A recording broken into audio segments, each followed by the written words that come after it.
Okay, so it's good to see that we have quite a number of you in the room. I'm very encouraged by that. I'm very happy to see that there's also men who've remained here because we do need your voices and we want to know what your contribution can be towards this conversation. So I thank you for your time. Ben?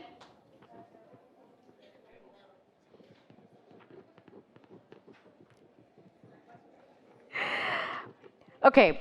So our conversation this afternoon might seem pretty straightforward, but I assure you that the answers might not be as easy to come to. We're asking ourselves, well, we are establishing the fact that there is a gender gap in the media. True or false? True? Yeah, okay. And so our question is, how do we overcome this gap? We're going to be looking at areas of employment, leadership positions, education, maybe even governance, and I'd also be curious to know what you think some of these areas would be that we would help to fill. And I'm very happy to introduce my panel today. I see one of them, but I don't see where the rest are. Hopefully when they hear their voices, they'll come. Ajwang is the first person on the panel. As I do not see her yet, I will begin with Sheila Sendeyo, who I can see already.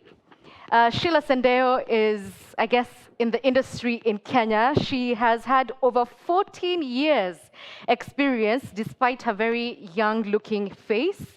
She's an audiovisual editor at Debunk Media in Kenya, not to be confused with the Debunk Media here in Uganda. She has honed her skills in television production, reporting, scripting, and newsroom management, which is to say that she's occupied various positions. For the last 4 years, she's been a news producer and editor at one of Kenya's leading stations, NTV. And I know you have NTV here in Uganda, where she was writing, editing, and also producing for the primetime newscast NTV Tonight. She's also an award-winning journalist, and I was actually with her at The Hague when we were covering the International Criminal Court against our former president, Uhuru Kenyatta, and our current sitting president, William Ruto. So, Sheila Sendeyo, ladies and gentlemen. Right. Ajwang is here. She is our second panelist. She's a very experienced communication specialist overseeing media focus on Africa at the Uganda office. I met her for the first time here in Uganda in Gulu when we were talking about refugees.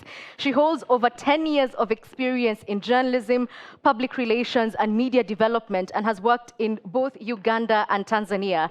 Now, Jan is very well educated. She has a Bachelor of Arts degree in English and Literature from Makerere University, and of course a master's in International Public Relations and Global Communications Management from Cardiff University. I'm saying this because we'll be talking about education later, and I'd like to know how that applies. And last but not least, I'm joined by Rachael Mugarura Mutana. I hope I said that properly. She is a programming manager for broadcast and online resources at Acme. She also serves as a training coordinator for the organization. And prior to joining Acme, Rachael worked in a supervisory role at a range of Kampala-based media houses and developed a keen awareness of the dearth of capacity building and mentorship opportunities within newsrooms. So between the three of them, you can see that there is quite a wealth of experience and expertise. So let's begin with Sheila. Because, I mean, you've worked in the newsroom in different capacities for over 14 years. What would you say in your experience or observation are some of the biggest glaring gaps that exist between men and women in the industry? Hi, everyone. Thanks for staying behind. I will say, from experience, first of all, the major one has been for men, it has been a lot easier for them to specialize. You will find that it's easier for a man to be either political reporter or business reporter. But for women, you take a bit more time before you can find your niche. So you're typically the general news reporter before you can find your reporting interest. And from experience, I can tell you that it took first a bit of time before the editor could trust you with that big political story. I've covered a bit of politics, I've covered parliament, I've covered, as Edith said, the cases, the crimes against humanity cases against the current president, the former president and the current sitting president.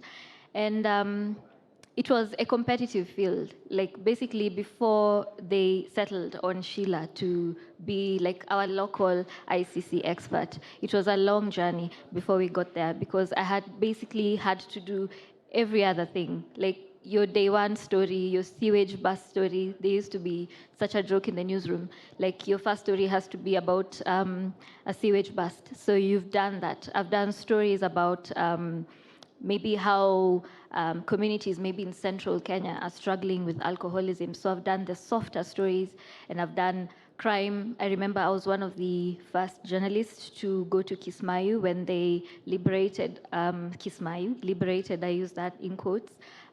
We were among the first, actually we were the first people to land on the ground. I remember, I still have that photo, and I was the only female journalist. So for female journalists, it takes a bit of time for you to find your niche or what you like doing. So because you're basically the general news reporter in the newsroom, you'll cover health, you'll cover everything. If there's no one to do a political story as you're starting out, you'll probably be, okay, let's try and see if she can do it. But for the men, it's easier for them to find their reporting interest early enough. Okay, and my follow-up question is this by design? Is it that the newsrooms are set up in a way that women cannot compete in these stories or beats that you're talking about? Or do women intentionally shy away from occupying these positions? I think it's a bit of both. Sometimes women feel like they're more comfortable covering the health stories or the softer stories, and they don't feel comfortable with the politics and with the business, the economy. But also, the structure and the design of the newsroom is in such a way that even when you sit in editorial meetings, when you're pitching for stories, the editor will mostly think about a man to go and cover the big political story of the day and not really think about you as a woman unless you've really created that foundation for yourself, and that's from experience. You needed to have, from the get, you need to get your elbows out and just basically tell the newsroom, I'm here and I'm capable of doing these political stories or these big stories, but it's a lot harder for women than it is for men. May I ask, these editors who are assigning stories, are they often male or female? Traditionally, there's been more men in assignments desks than women. Right now, there's a bit of improvement in terms of having female voices on the editorial table, but from my experience, it's been men who've been assigning the women. You go cover that story about that family that's been impacted by floods, and then you, man, go to parliament, speak to maybe the president or the deputy president. That's been the experience. Right. So, Jan, with your over 10 years experience here in Uganda, are you finding similar narratives being played out here as far as those gaps are concerned, or is it something very different here? Yeah, it's going to be on. Okay, there are bits of similarities, yes. One, but it's mostly because of how the newsroom is constructed. I mean, the first thing you get into a newsroom, you'll find the men here, the men here, the men here, right? For the hard news stuff. And then there's another section, at least in the newsroom that I worked in, the first floor, when I went in, had more men at the center, really. And then the next floor had more women, where you could find features and all the other stuff, the lighter, I don't want to call them lighter, but yeah, away from the hard news. So the construction sometimes can actually present a view that a journalist can choose to subject themselves to. But for me, it was different. I chose what I wanted. I did a little bit of hard news, and I personally preferred to do something else. Yeah, and I didn't feel that I was picked upon or because I was a woman or not. I just thought there's certain things I'm not able to do. I don't want to do them. I'm not interested in them. And so I want this, and I was able to, I got that space. But I want to think that I was among the minority, because you could see that there's some people who really wanted to do certain things, but when they went out with the male journalists, and you see the reporting back, you would see additional reporting by Ajwang. but the male guy who was at the same function with you and you wrote the story together takes the lead in the byline. And so I think there is a perception issue and maybe a bias that has to be addressed. And also, how is the environment in the newsroom enabling us to do what we want to do? And just think about her being in Kismayu alone for for such a big story, and she's the only girl, I mean lady in there. It has it kind of presents, it's kind of an indictment to how much has been done to allow women to actually thrive wherever they want. I don't want to think she's the only person who was interested in covering that story. Yeah. So, sorry, before we continue, Benson, may I please ask that you manage the noise which is leaking from the back rooms there? Thank you. So, Rachel, I'm curious, because you're dealing with like curricula for mid-career journalists, so you have a sort of bird's eye view, whereas in the newsrooms, we're sort of in it. Can you tell us how we might have gotten to this situation where it feels almost natural that a man should be assigned a political story and a woman should be assigned a features story? That's such a heavy question. I'm not entirely I'm sure just glad I'm not the how one far answering. into history I can go back to it. But I mean, we cannot speak about these issues devoid of the social context in which we exist, of the political context in which we exist. So we are here because of the society in which we exist. A study done by the International Media Women's Federation found that the more pronounced negative biases in society that existed, the lower the chances for women to rise in professional positions and even to be represented publicly in the news and other fora. So I'm not entirely sure that I have answered your question, but we are a result of our nurturing, and our nurturing is bad.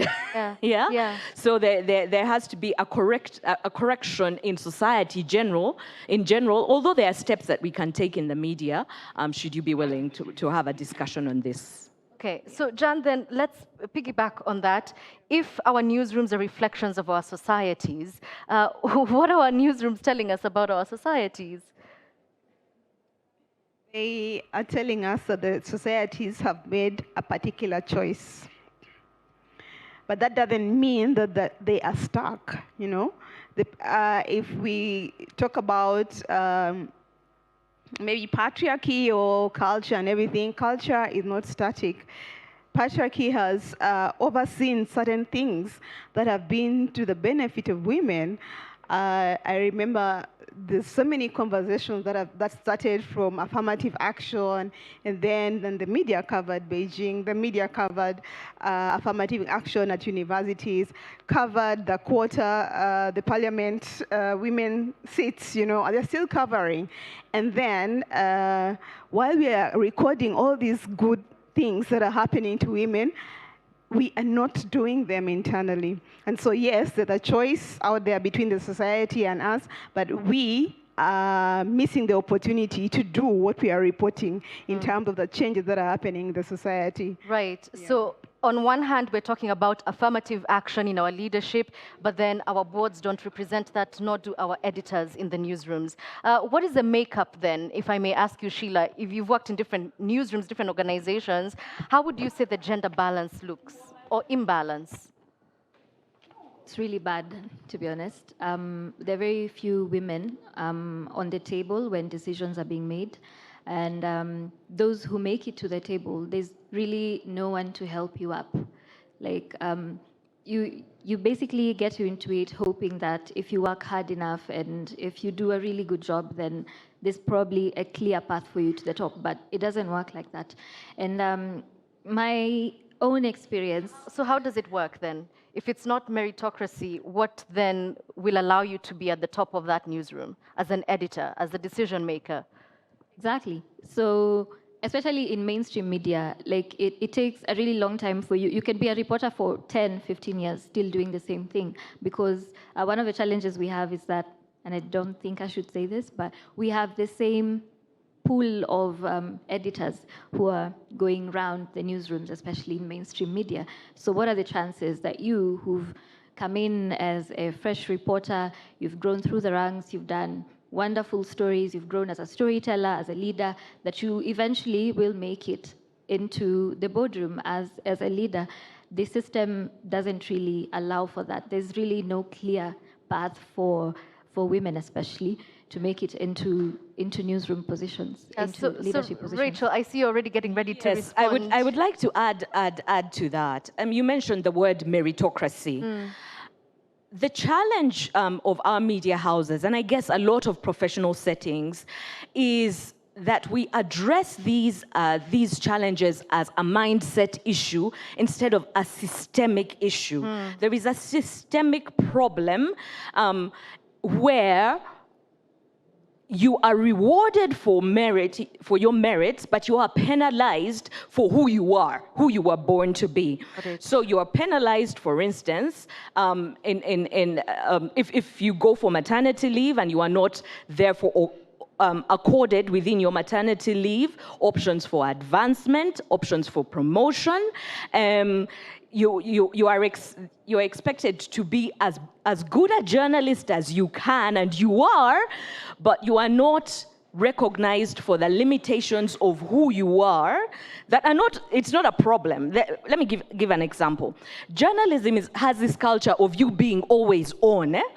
That it's a 24-hour thing. You always have to be on the beat. You are rewarded for breaking a story, even if that story is a poorly written story, poorly produced story. It's always on, yeah? You're always on, and it breeds some sort of macho culture in which you are rewarded for being the first to write, the bravest at the front line, and not for the quality of what it is that you produce on a day-to-day basis. And so meritocracy is a weird word when we have these really, really systemic problems. Also, in regards to the evaluation, what are these evaluations for merit in media houses? I don't know. Even when I worked in a media house, I wasn't entirely sure how I was evaluated for promotion. I was never promoted. I moved to another media house to get a better job. Within the media house itself, I couldn't progress, yeah? So in order for me to progress, I had to find another job. Yeah, so there is opacity when it comes to things about evaluation and about progress and about what it takes for you to move up. We don't know, you know, you're then walking in the blind. Are we complicit then in perpetuating these broken systems? Because I'll speak for myself, you know, you're hired as a small-time reporter, and then if you're given the opportunity to be on air, you're like, okay, great, fantastic. But nobody ever asks, why is it that it's the women who are always quick to be put on the air and not on the editor's desk? Are we responsible then for our own doom and gloom? I don't know if that's a fair question to ask, but Jan, I'm curious to know your thoughts. No, we are not responsible. Like, there's a system, you know, and part of the system we are is part what of I'm the saying. system. So there's a system, and let me just use this word. There's the state, and then there's the deep state. So there is a system, and there's a media system, and then there's the deep media state system, right? Where people have abstract conversations that are not even on paper. They are not anywhere, but they inform decision making. And I can relate. I also do not know how I got how I suddenly got later. I know that I was doing great work and everything, but I also do not know how certain things happened to me, right? Do people sit behind and get a little bit emotional about, yeah, this girl, yeah, we need to help her, she's so sweet? Or have they looked at the work she has done, you know? And is that the same attitude they take when they're deciding that this guy is going to is going to cover court? Or this is the guy that is going to go and cover the riot? Do they use the same feelings when it comes to the women? And so I would like to suggest that there's a deep media state, unfortunately, because it's abstract. We might think we're in the system, but we might just be at the periphery, right? And what happens in the social life of the leadership of media across East Africa? sometimes people call each other, meet each other outside the offices and make some strange decisions. The conversations they have about people, even their own editors, informed decisions that they come back with in the next day and say, and so that's the complexity. So we may be part of the system, but how far can we break this system when there's another abstract system? Okay. And speaking of systems, yesterday we talked about the safety of journalists, particularly female journalists. And Sheila, I think I'd like to give you an opportunity to talk about that because you did mention covering Kismayo. I think war coverage is difficult in any case, and I can imagine it's even more difficult when the systems, as we're talking about, are very arbitrary. What sort of risks are we exposed to? From experience, first of all, I really wanted to go to Kismayo. I thought it would be an adventure. Sure. Yes, I did. I wanted to be, to say that I actually covered Operation Lindanchi. It's fun. I remember one of the editors told us, "You guys, Kenya is in a war. You guys are not excited." And I really wanted to see what it would be like to be in the front lines. That said, there was no preparation in a sense of what you see, I mean, what to expect when you get there. Nothing prepares you for what you're going to see and how you're going to react to what you encounter there in the field. And I think that's one of the biggest failings, and that's in fact discouraging women from taking up or volunteering for some of these assignments, because, and it's not just for women, I think journalists need to put in place mechanisms where journalists who are exposed to such trauma or such disturbing incidences, how do they decompress? How do they compartmentalize? How do you not carry your work home? Or how does it not affect you in your day-to-day life? And that's one of the things that I didn't get to receive in as much as I wanted to go and cover it. We have our own different ways of coping and dealing with it.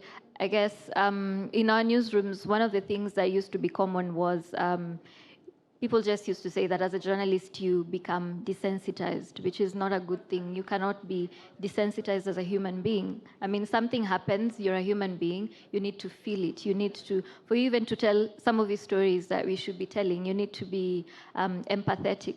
But what happens is that a lot of journalists, you've seen so much shit that you just basically, it doesn't affect you that much anymore, which is not a good place to be as a human being, because everyone breaks at some point. Yeah.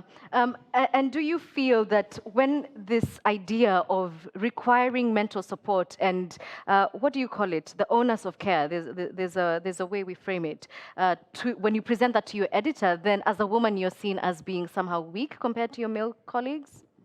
There is a small aspect of it, because the newsroom as it was then, I think it's changed quite a bit now. Before, you used to practically fight for your spot in the bulletin, especially for TV. It was cutthroat, it was competitive. So for you to be in the top 5, we used to say starting 11, for those who like football. For you to be in the starting lineup, you have to fight for your space. So if you don't go, then they'll give it to someone else. And you want to progress in your career, so you'll definitely take it up. Not thinking then about what that does to you in the long term. But obviously these days you don't necessarily have to be a war correspondent to see the sort of violence that's meted against women on the digital space. So you are a well-established journalist and you create a tweet about something that people don't like, and the attacks can be ruthless. I mean, Rachael, how does one protect themselves or safeguard against such things? It's impossible, I feel. Yeah, it is impossible to protect, to prevent. The attacks are going to happen. Just this week, UNESCO released us 2 detailed papers called The Chilling Effect, which are specifically about the rise and impact of online abuse against female journalists. Yeah. It will happen. But what we can do as media houses and as individuals is to erect some sort of gatekeeping mechanisms and to provide for care. You spoke about duty of care. Yeah. If this is a reality, it's just like if it's a reality, I'm going to be bitten by a mosquito and get malaria, there are certain things I will do to protect myself. The mosquitoes will be there, but to protect myself from the effects of it. And looking after my child, I will protect her. I have a duty of care to protect her from being bitten by mosquitoes. That's the approach that we should have, is not to acknowledge the problem exists, to acknowledge that it has an impact on female journalists' mental health, their ability to do their work, and to provide them with mechanisms for recovery and repair. So I really like what has been happening this week with the focus on mental health, the focus on mental health protection, the focus on mental health treatment. It's important. What mechanisms do media houses have, for instance, on their websites that a story written by Sheila isn't filled with abuse about Sheila as a person? Can we gatekeep that? Can we regulate that? Can we protect her identity and not publish her phone number in a public forum or her email address? These are small things, but then can perpetuate or increase abuse directly to the female journalists. Yeah. But it's also in just the way that we present our women in the media. Women in the media, you're more likely to see in online spaces women in the media being depicted because of their appearance and discussed because of their appearance, being objectified, yeah? Not because of what it is they do. So as media houses, which women are you choosing to put out there, and what are you choosing to say about these women? Are you speaking about their capacity, or about, it's just a picture to advertise, and therefore the conversation devolves into, oh, she has put on weight, oh, and so on and so forth. Yeah, by the way, just to redirect the conversation to our audience, does this sound familiar to you, where it feels almost like female news anchors have been reduced to models on the screen? Yeah? So this is a reality for the people in the audience as well. Okay. So Rachael, how do we then incentivize media houses to create these protection measures? Because what ends up happening is a local outlet will say, I neither have the time nor resources, so better to just put Kevin on that story instead. Gender equality is good business.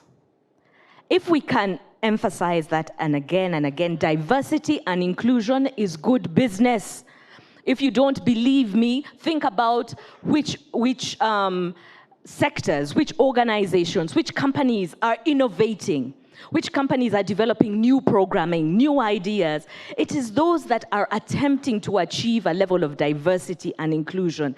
It's good business. And inclusion and diversity doesn't mean a woman of a certain kind or a certain age, or a man of a certain kind or a certain capacity. It means inclusion in its totality, warts and all. So I'll say it again, gender equality, gender equity, promotion of women is good business.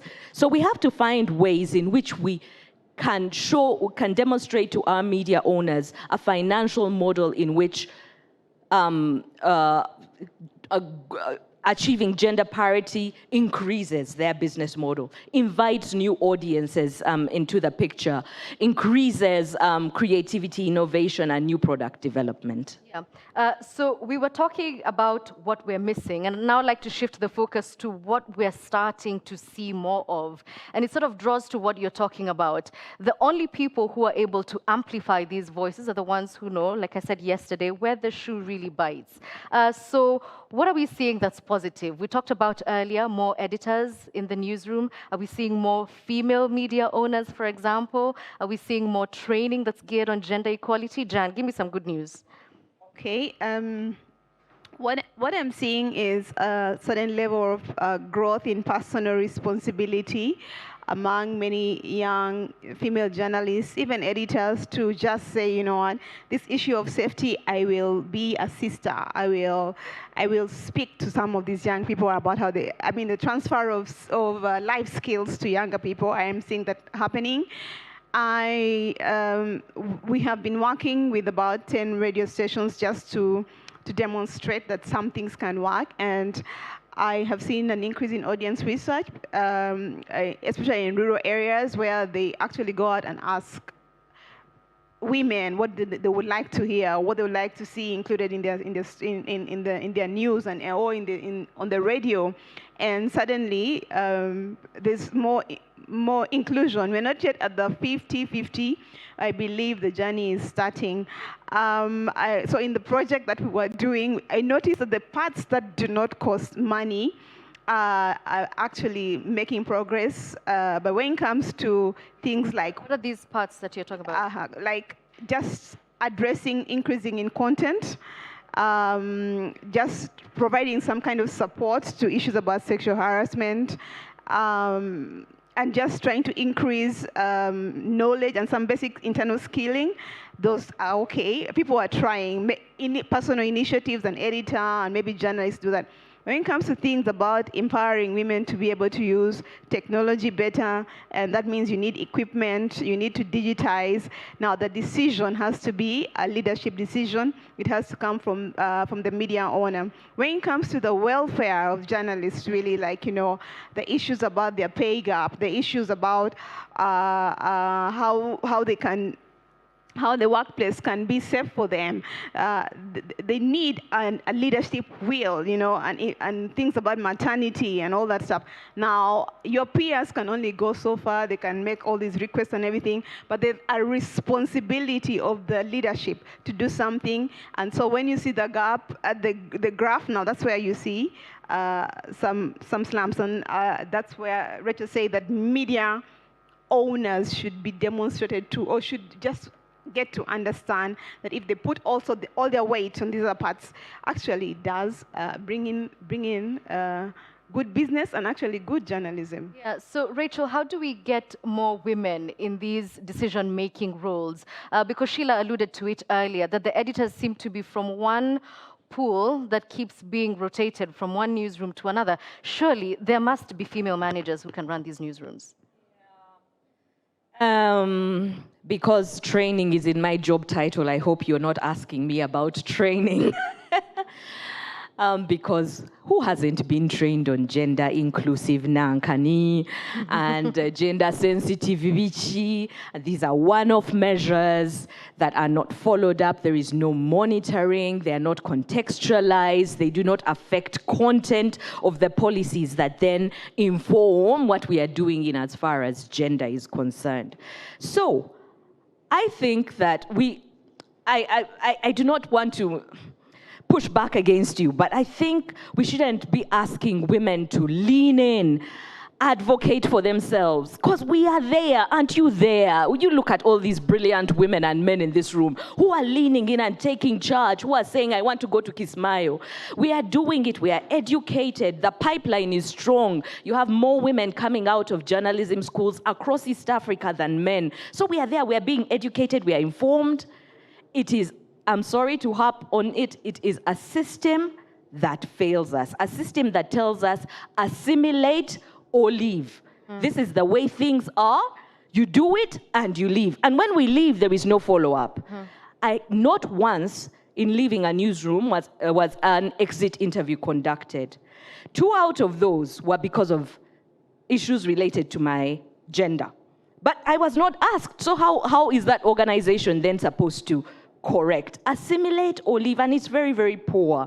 So I think that there's it's a system that we can choose to take a part in, but if it doesn't change, then there is very little we can do in leaning in advocating for ourselves. These are one-off measures. So if you advocate and negotiate for better pay, you will get it, but she won't get it because she isn't leaning it enough. Why isn't it equitable? Let me give you a simple example.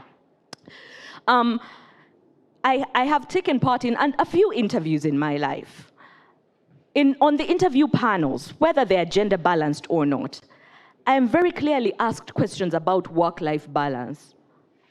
I don't have children, but it is assumed I do. And I am always asked, how will you balance this long job with your... I'm sure no man is asked that question. Yeah. That question.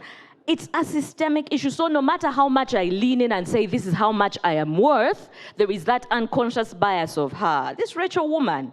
And if I do, then I am told I'm being too masculine, which is constantly, the conversation I have had in evaluations, my personality and not my job is evaluated. So I am aggressive, I am this and that, not that my work is good, yeah?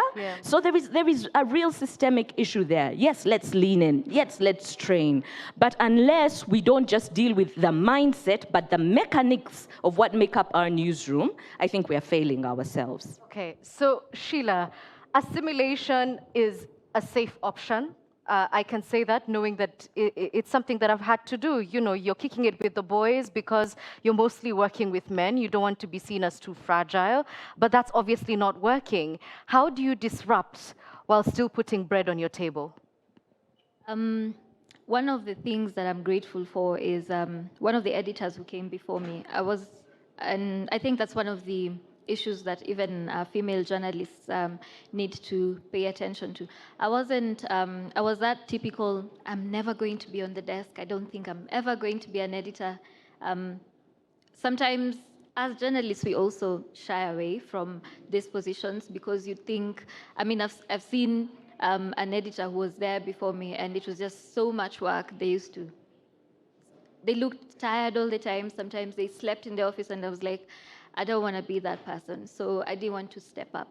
But then in between that period of confusion, because I didn't want to be an editor, I was sort of forced into it and I grew into it. There's one editor who particularly, like really held my hand. And because I was, as she referred to, there's this culture of you're always on as a journalist. You spend 24 hours in the newsroom, and that's what is being seen as you're one of the most hardworking because you're there. I was the exact opposite. I was a civil servant. Like, if I can finish my work and leave, I'll do that. But then this editor would be like, okay, Sheila, before you leave, just help me out with one thing. Help me with this script. Help me look at this story. She would ask me questions about what do you think, or how do you think we can produce this story, and I would give her my ideas. And I'm so grateful because by the time she was leaving, that's when I was thrown into the water, like the guy who threw the baby into the water, and they had to figure out how to swim. But I'm really grateful for those small skills that she helped me with. And I think that's something that as women who are in these positions, we can bring the ladder back down and identify some of the women in the pipeline and who would be willing and have potential to step up into these roles and just hold their hand and I'm not saying babysit, but at least help out, because that's something that we didn't enjoy as much. Yes. However, I have to jump in and say that at some times women can be their own worst enemies, where we see each other as competition and we actually encourage each other to stay quiet within the system. Get a thick skin. This happens to all of us, particularly when it comes to issues of sexual harassment. How do we change this psychology, Jan? Wow, that's so true. I just remembered a situation anyway. Are you comfortable sharing it with us? Okay, good. No, but I realized that the only thing we might have to do for such cases is to appeal to consciences. You cannot do much beyond that, because women, those cases, and many young journalists sometimes come to us with the kind of work we do, and they say these stories, and it's the ladies at the top who either give some strange advice or ignore or actually say that this is the path we all came through. And so we need to now start appealing to consciences and, like, what if I were your daughter? What if this was your child? What would this be done? What would be done about this? And also, we need to strengthen external systems. I mean, if the law society sees a lawyer doing something wrong, they'll call him to order, right? Got it. Yeah. Yeah. If recently there was a case of a kidney controversy, and the dental association, the medical and dental association came in and they looked into the case and they had a position based on professionalism. Can I say that in Uganda there's a safe space outside the newsroom where I can go and say, maybe go to the Editors Guild or somewhere and say, you know what, there is a reckless person in that newsroom that you need to call to order. Now that's a challenge because I think it now comes down to the legalities. Do we have the jurisdiction? Do the associations that we have around us have the jurisdiction to call somebody to order, right? That's a question. Another thing is, can the law that's already available for all of us pursue such cases to the end, you know? And those are the challenges, and sometimes it can wear out a journalist to just keep going and all those things. And so for me, with all those complexities, we are trying to now start speaking to people. For example, I don't know about you, Rachel, but sometimes it's very hard to get media owners to sit in one room.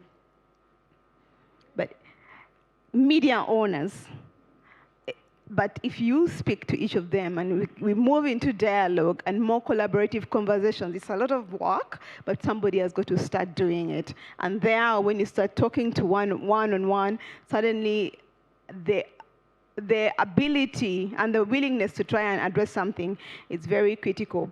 And so I'll give an example of a newsroom where we had these conversations with a media owner, and he actually used to ask, where's the money, but we just said, just allow us to work together with your team.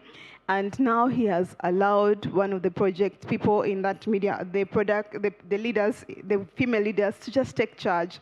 And now you could see in her in the newsroom, she has put a gender policy, she has put some stickers and all these things that are saying this place is a safe space for women, and she's really taking a lot of stride. And that answers us to the question that, you know, if a system is willing to move forward, to collaborate, then the chances of getting good results are very high, and the chances of these results to be replicated are higher, because, I mean, if it's making sense, another person would admire and want to do that. Yeah, so, but then I don't know if it's an organization, establishment that can disrupt systems, change them, turn them upside down in a day is governments.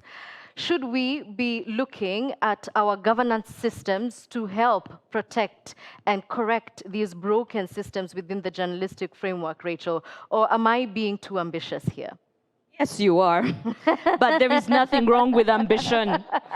Ambition is a good thing, yeah? We have, across the region, equal opportunity commissions. We have laws on gender equity. Our constitutions enshrine the equality between men and women. We have all that. Within government itself, there are a multitude of problems. So to expect government then to start to enforce that in the media, which is largely in the private sector or in the nonprofit world, is reaching too far. But what we can do is to continue to tell our own stories of these problems. One of the greatest challenges of the media is covering media issues. We can cover, you know, whatever it is, teachers' strikes, there has been an assault here and an assault there, but I don't know what it is, but it's across the board and it's across the region, you know, that we don't speak about our own issues apart from World Press Freedom Day, then last week, Day of impunity against journalists. You know, we pick and choose. But can we have beats that are dedicated to media issues, including gender issues? And speaking about influencing government, when was the last time you saw an issue on gender equality, gender parity in the news? When was the last time? It's drowned out by all sorts of other issues, yeah? And so not only aren't we talking about our own issues enough, stories, opinions, features, podcasts, etc. on gender equality, gender parity, whether it is pay, whether it is job access, sexual harassment, other minority. Let's start doing this work. By the way, those are bits that are not covered. So I know we have a few student journalists in the room and online. Jump on it as a beat. It's there. It's available. Nobody is covering it. There is space and room for you to tell interesting stories on the complexities around gender. Did you have something to add on that? Yeah. Yes? Thank you, Rachel. And I think the two things, there might be people who are interested in sustaining this dysfunctional system. Yeah. Who are benefiting from the Yes, dysfunction yeah. in the system, Yes, yeah. And, and the abstractness of power, that means you can wield it anytime, right? Now, for those who are doing something, I think the most important word for me, as I keep dealing with this, is intentionality. You've got to be intentional. You've got to persist, right? Be happy with this. When you get some results, celebrate them, but keep going. Keep going. And even when we're asking these demands, I mean, we may not be so many, but if we keep asking and we add on to intentionality a certain level of persistence, a certain level of tenacity, and allowing possible room for dialogue, I think we might get there. We can break the system. I like to sometimes celebrate that sometimes the system fails itself when the dinosaur or somebody in there decides that, oh, I'm tired, I need to get into farming. I'm like, yeah, we're happy for you. Good. So when one person leaves, there's an opportunity for younger people to go in there and talking to each other as younger people in the newsroom, regardless of the gender, and just saying these things are not right, these things are right, we need to keep doing this. The assumption, of course, being that the young people don't hold similar views to the people who are outgoing, because that's not always the case. But yeah, that's true. But I believe, I'm prone to think there's a transition happening. The people who scandalized me when I was in the newsroom are no longer in that place. Yeah. Okay, I'd like to invite, because the issue of allyship came out very strongly yesterday, that men should, yes, not just recognize that there's a problem, but they should be better allies to their colleagues. So I'd like to hear some male perspectives from the room. The gentleman at the front, any views? Yeah, you do have views. There's also a hand up at the back. You also have something to say to me? All right. So we'll start at the front, we'll move to the back, and then we'll come to the lady at the front.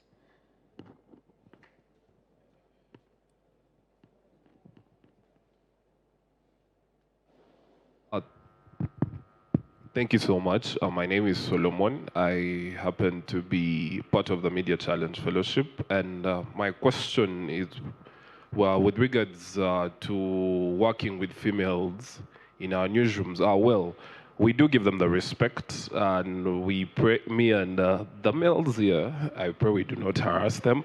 However, I do have a query with regards to why there are the few females in the newsrooms. If we look at the stories that we do cover, politics majorly, which dominates, let me say, 30% of the news is male-dominated.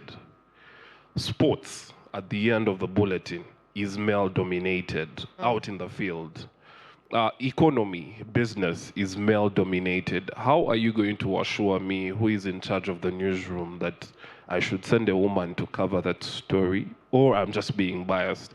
And then two, for example, in Uganda, the head of the regulatory agency of media, of Uganda Communications Commission, is a lady. The women have the Uganda Women Media Association, but what are they doing currently? Let's not talk about the future. What shall we do then? What are they doing now to make sure my sisters are safe in these newsrooms, or something is being done for them?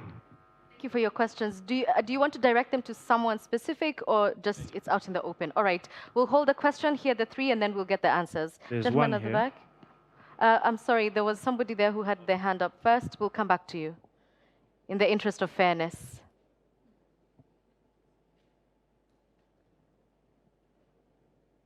Thank you. Thank you very much. My name is Arnold, and I'm a poet.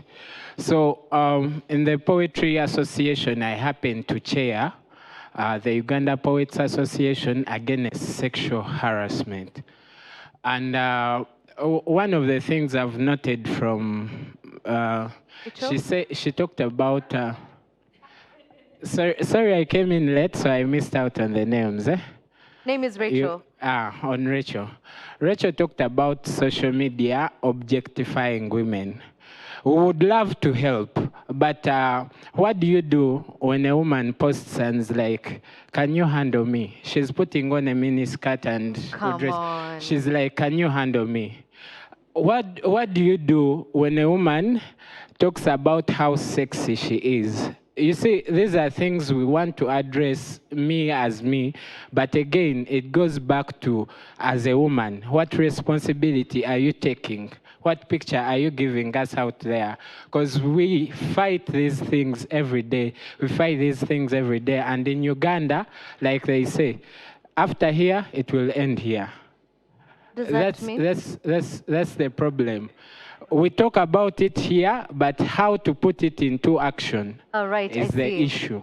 Arnold, thank you for your We question. come out and make a lot of noise about it, but nobody is ready to step out and put in the action. When we called for people to take action, because we had a lot of creatives in our poetry sector that were complaining, mostly ladies, that were like, we are being harassed sexually. And so we took a step to step out and help them.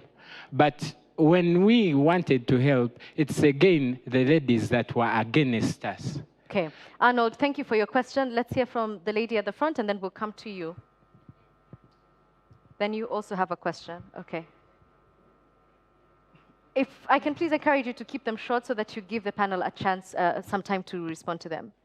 Good afternoon, everyone. My name is Nwasima Helena.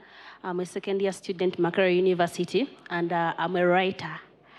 Yesterday, I left this festival when I was heartbroken about that thing of feminist journalism. You know, as people who are too much ambitious and who want to be great in journalism, I was like, you mean that's how we are harassed? That's where I'm going. I was like, now how am I going to handle this? Why is it that we are the ones? Why is it that there are women who are being harassed? And I was like, but why? I just went home and I did my stuff, but I was not fine. But then I was also happy when now I have discovered the reasons why this is happening partially. The problem is us. As women? We as women. Ask me why. This thing of gender balance has been there. I have grown up hearing men and women since behind Museveni's regime, we are all equal. But it's us women who don't want to realize that we are both, we have the same rights for both men and women. You'd be like, now me, I cannot go and cover that political story. Let me go and cover that one for marriage. You see how we are making ourselves obstacles? You see how we're making ourselves challenges? What are you showing us?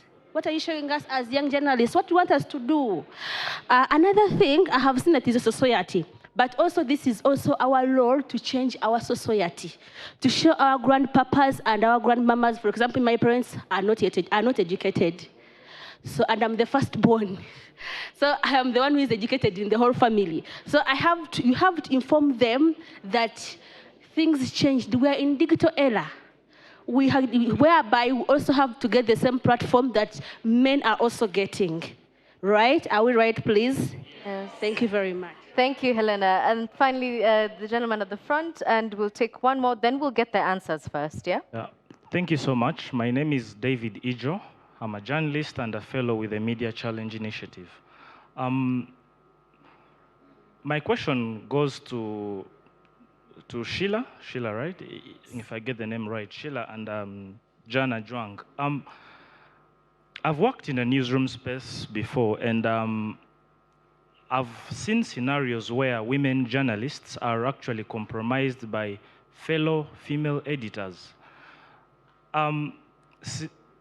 Scenarios of editors coming up to defend female journalists that no, so-and-so cannot cover such a story. I say this because Sheila spoke about hard stories being dominated by male, and soft stories or feature stories being dominated by female. But sometimes I think it is also female editors who compromise female journalists, whereby there are some that actually come up and say, she can't cover that story. Why? Because she's a woman. That story is not hers. That story is for a male like so-and-so.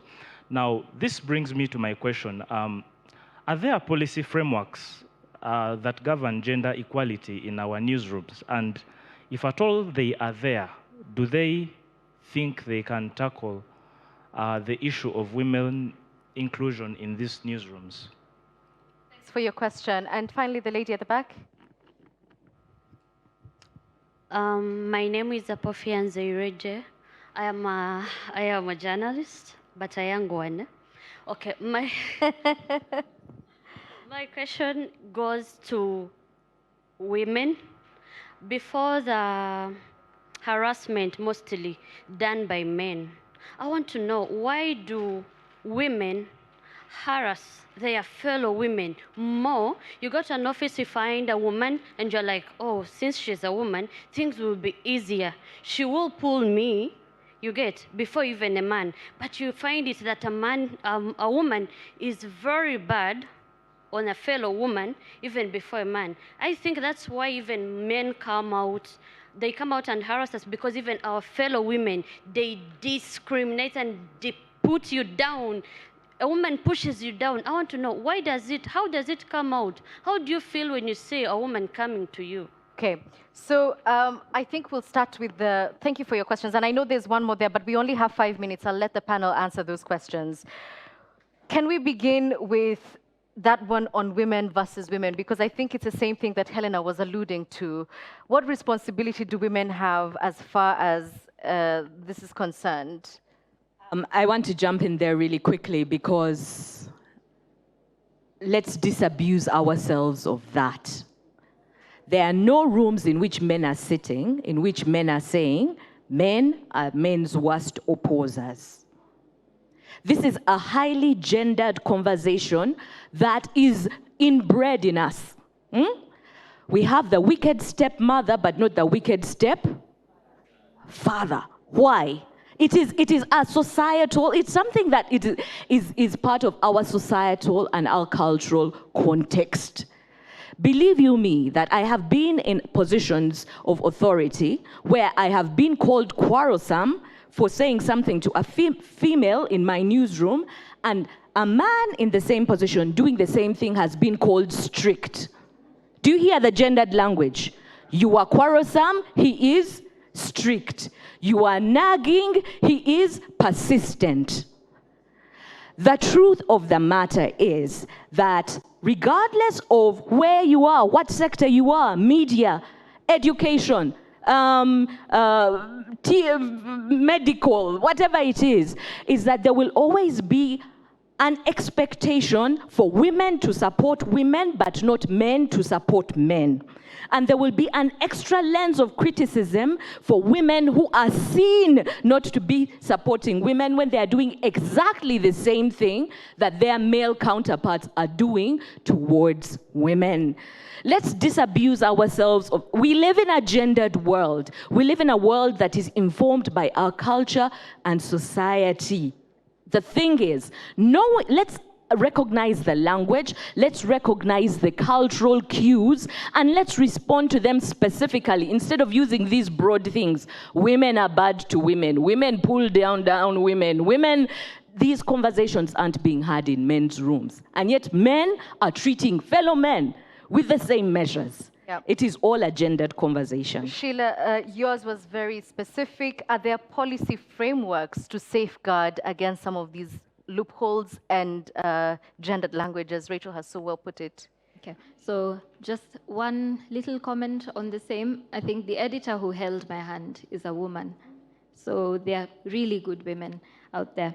But to respond to your question, do we have policy frameworks that determine gender equality in newsrooms? From what I've seen so far, not really. That's something that we need to have a conversation about, whether we can ingrain it in, say, in our editorial policy, in terms of if you're going out to cover stories, who are telling these stories, who are they speaking to, who are they, which stories about which people are we telling? There can be deliberate efforts to ensure that we quote, for example, as many women as we do in our stories. There can be deliberate policies to ensure that for every one man you speak, or for every one man you bring to a TV panel, bring 2 women, or bring a woman. That's something that I think newsrooms need to adapt. I've seen it in other publications, maybe elsewhere, or other organizations elsewhere. There was an opinion columnist from the New York Times, and he was speaking about how when he started writing a daily email newsletter, he looked at what he's basically writing about the news, what's in the news, and giving recommendations about what people can read about, what books, what journals they can read about. And when he evaluated his work, he realized that he was quoting a lot of men. So he made a deliberate decision to ensure that in his citations, he doesn't cite or quote the work of just one gender. And from that, he says that opened up his worldview, his view of the world. It improved his journalism, and it also improved his pool of experts. So as individual journalists, we can also make conscious decisions about what we are doing to reduce this gap in terms of, even the stories that we're doing.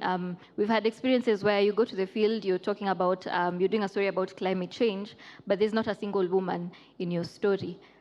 Is that something that you can do yourself as a journalist? It doesn't need a policy. I like that point very much. To the team at the back, Simon, I'm looking at you. I'd like 3 more minutes so that we can round this up nicely at 13:30. 2 minutes. All right. Jan, that means you have literally 30 seconds to respond to what Helena was saying, that women are not taking on the responsibilities and the tasks that are being offered to them, particularly when it comes to reporting to these quote-unquote hard stories. Okay, that is a 50-50 because there are women who are actually going out there and pushing. Sheila being one of them? Yes, myself. Yourself as well. And many others, but don't forget what we talked about, the system that sometimes they find. I mean, you can be the most radical, most energized woman, and then suddenly some things that are abstract keep you from actually going to the top. And now those are the systemic issues that need to be addressed, okay? We might be the problem. Can we address where we are the problem? I think there's a need for continuous re-educating ourselves to get skills that are needed, and also life skills, confidence building, and all those things are very important. Can we do what we have to do? Yes, but also can we try perhaps on a broader level to address that?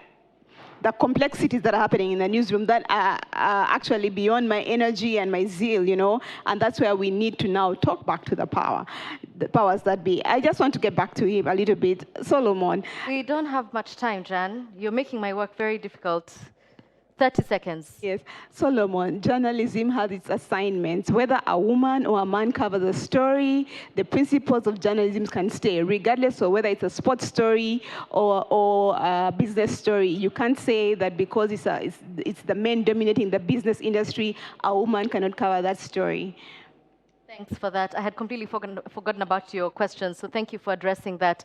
And finally, the gentleman at the back, I had a very difficult time, I must admit, listening to you, because it sounds like you're saying the women who are posting their bodies and sexualizing themselves deserve to be harassed. I could be wrong, maybe that's not what you are articulating, but his question was, you know, there are men who are trying to protect women against online bullying, but what happens when you then put yourself out there? Rachael, do you want to handle this one? I do.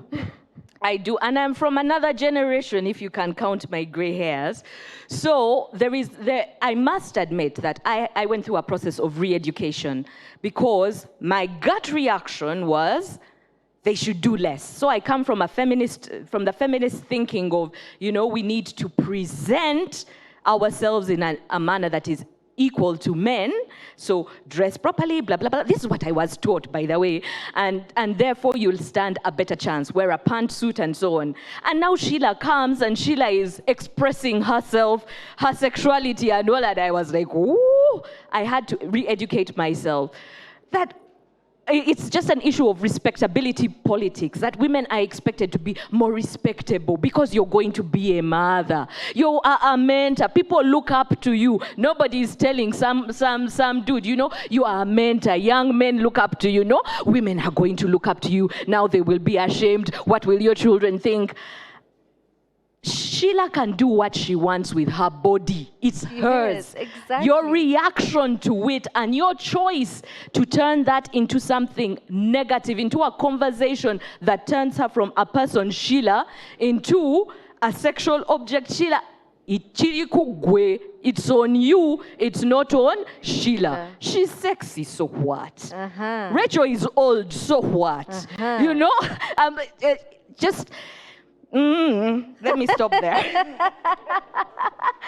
Okay, I think that's actually all the time we have, but I'm so glad that we've alluded to some practical things that we can do to try and, first of all, measure the gap and reduce it. I really love what you said about addressing the system, because the people and the individuals are part of the brokenness of it. Also, relying on mentors who are valuable in closing some of these gaps. And the responsibility of women, yes, we should take some in trying to close them as well.